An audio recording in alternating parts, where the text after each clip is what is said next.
嗱，尋日開始咧，全球咧發生大面積嘅 Windows 藍畫面事件，導致咗咧好多航空啦、醫療啦，甚至乎咧外國嘅一啲唔同嘅商業啦、政府機構嘅運作癱瘓。咁好彩咧，澳門地區幾乎咧好似冇受到啲咩影響。咁問題背後嘅成因究竟係乜嘢？我哋有啲咩又可以從中學習到呢？不如咧，我哋一齊嚟分析下呢個可能會寫入歷史嘅全球最大單機事件啦。咁一開始咧，大家都以為咧，哇！呢個係一個 Windows 嘅問題，因為咧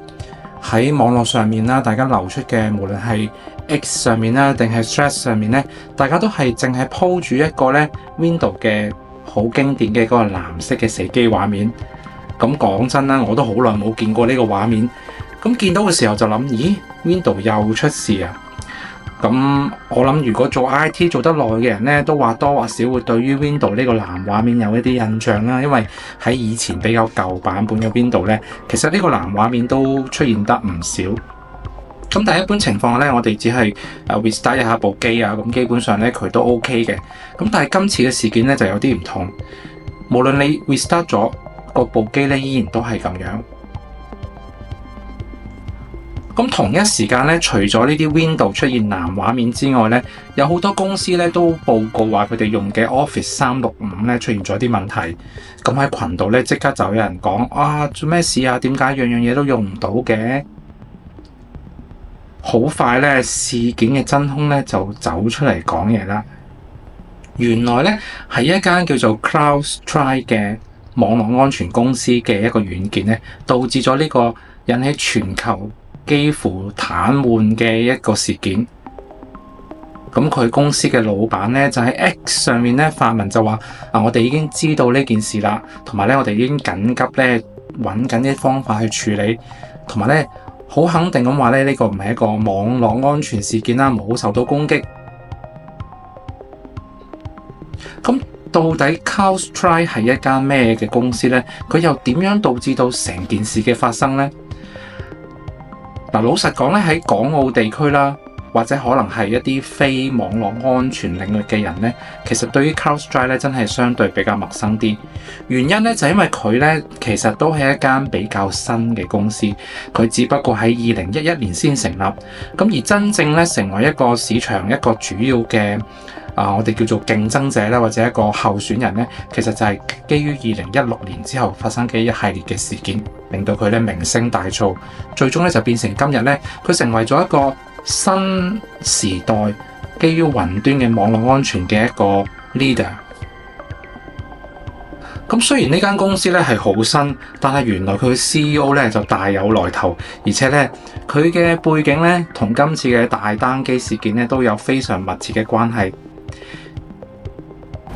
嗱，咁 CrowdStrike 呢一間公司嘅 CEO 咧，佢曾經咧亦都係一個出名嘅防毒軟件公司或者網絡安全公司 McAfee 嘅一個 CTO， 即係首席技術官啦。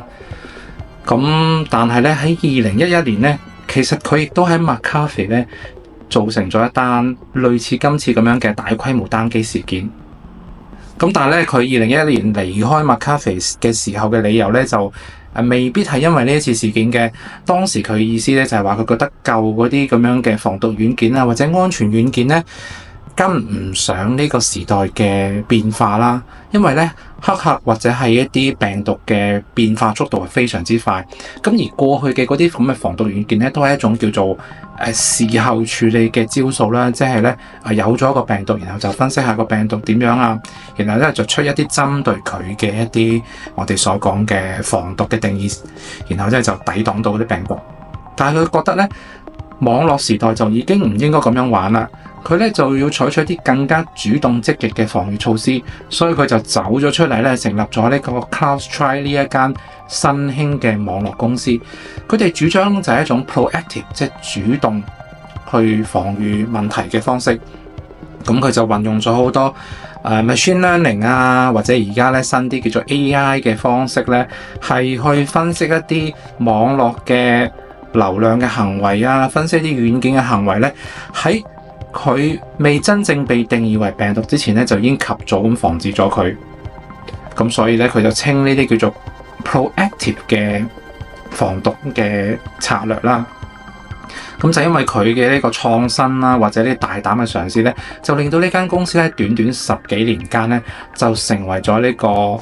喺網絡安全裏邊數一數二嘅公司。嗱，咁公司咧就都好似幾威嘅。咁點解今次有咁失策呢？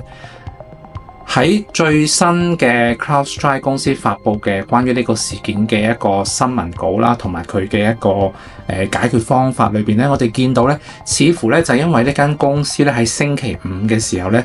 就向全球所有嘅客戶咧就推送咗一個更新，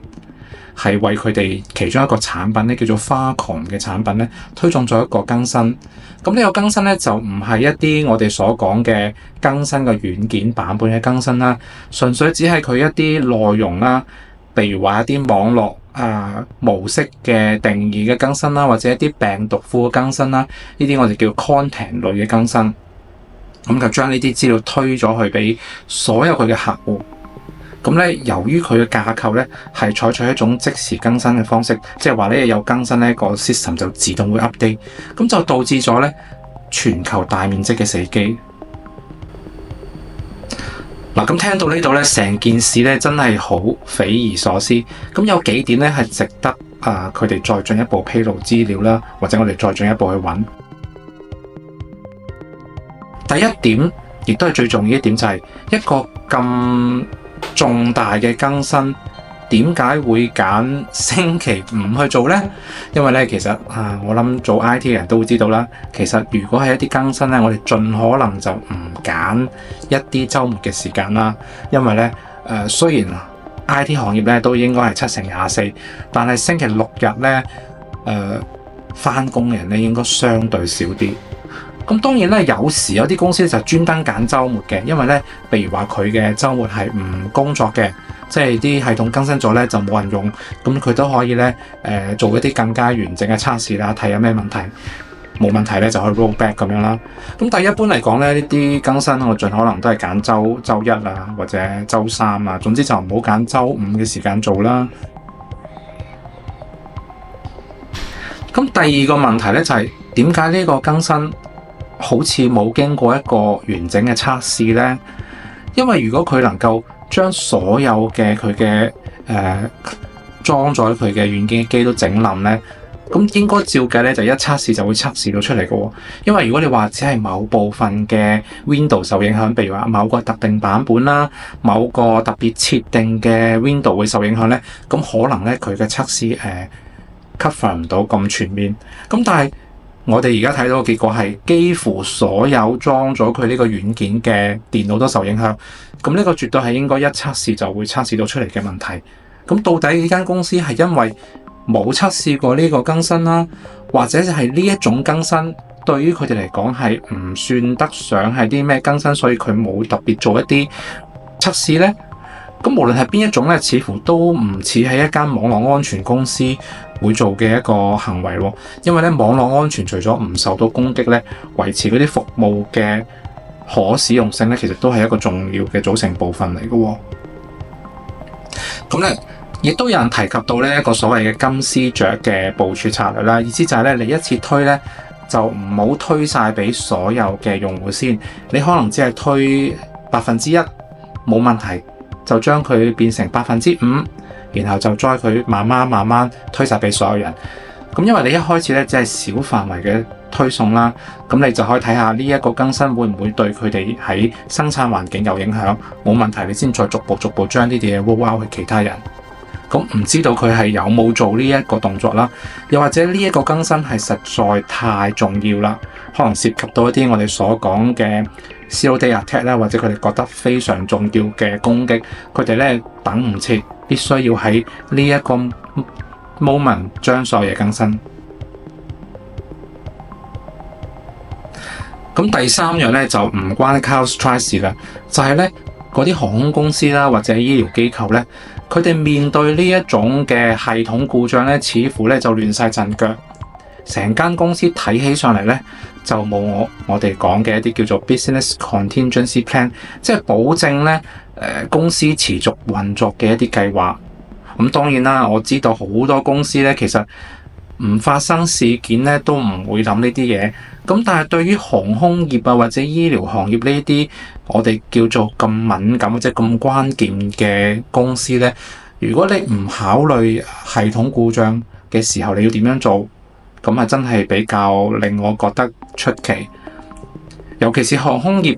我相信佢哋應該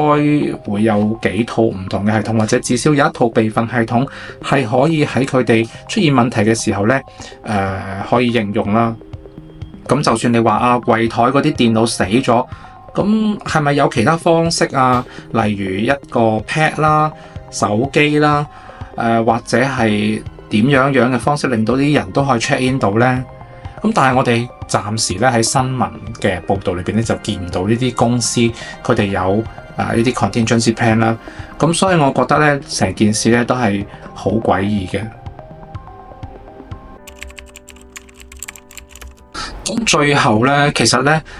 我一開始收到呢一個新聞嘅時候咧，我第一個諗法都係話：哇，做乜server 都用 Windows 啊？其實好耐之前，大家係咪應該已經開始意識到用 Linux 系列嘅 server 咧係穩定啲？咁咧就有網友都提醒咗我咧，其實 CrowdStrike 咧喺今年嘅4月份咧都發生過一次類似嘅事件，影響咗 Linux 嘅系統，但係嗰次嘅事件咧相對嘅範圍就細一啲，佢只係影響到某一個特定版本嘅 Linux。咁所以咧，似乎咧係 CrowdStrike 呢間公司嘅問題大啲。咁但係咧，我自己都會覺得咧 Windows 咧作為一個應用系統啦，無論咧佢裝呢個第三方嘅應用軟件咧係用作咩用途，呢個軟件嘅故障咧能夠導致到佢完全開唔到機咧，其實喺設計上咧似乎都有一啲問題。咁或者咧就要等 Microsoft 嘅人咧自己出嚟澄清一下，到底係發生咩事，導致一個軟件嘅一個內容或者定義檔嘅更新咧，搞到佢成個 system boot up 唔到。嗱，咁去到呢一度咧，其實成件事件咧仲發酵緊，因為咧嗰啲延咗嘅航班咧仲要疏通翻啦，同埋有好多咧嗰啲 endpoint 咧其實都未救得翻，因為咧當你嗰部機咧死咗之後咧，其實你用好多遠程嘅方式咧都入唔到部機，所以咧嗰啲支援人員咧係要到現場去逐部機去處理翻佢㗎。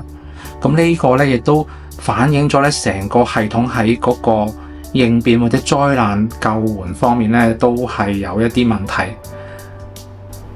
咁我哋咧仲持續咧留意住咧呢一件事件嘅後續跟進啦。到底咧 CrowdStrike 除咗而家擺出嚟嘅嗰個新聞稿之外咧，有冇一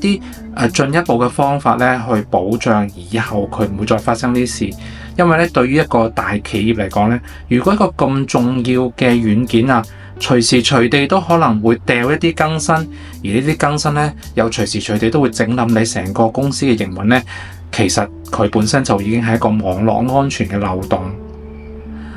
咁 Microsoft 咧亦都要考慮下咧，佢同呢啲第三方嘅軟件之間啊，點樣可以保障第三方軟件嘅故障咧，係唔會影響到佢成個系統嘅穩定性啦。咁不過呢啲問題咧，我亦都冇辦法提供到答案，因為咧好多嘅資料或者好多嘅內幕咧，暫時都係未知嘅。嗱，咁成件事咧，我就只係作為一個旁觀者去睇啦。咁因為咧，我自己嘅電腦冇受影響啦，我嘅公司嘅電腦都冇受影響啦，我身邊亦都冇乜朋友嘅公司受到影響啦。咁所以咧，我只可以話我係一個吃瓜群眾嘅心態。咁但係咧，真心建議咧，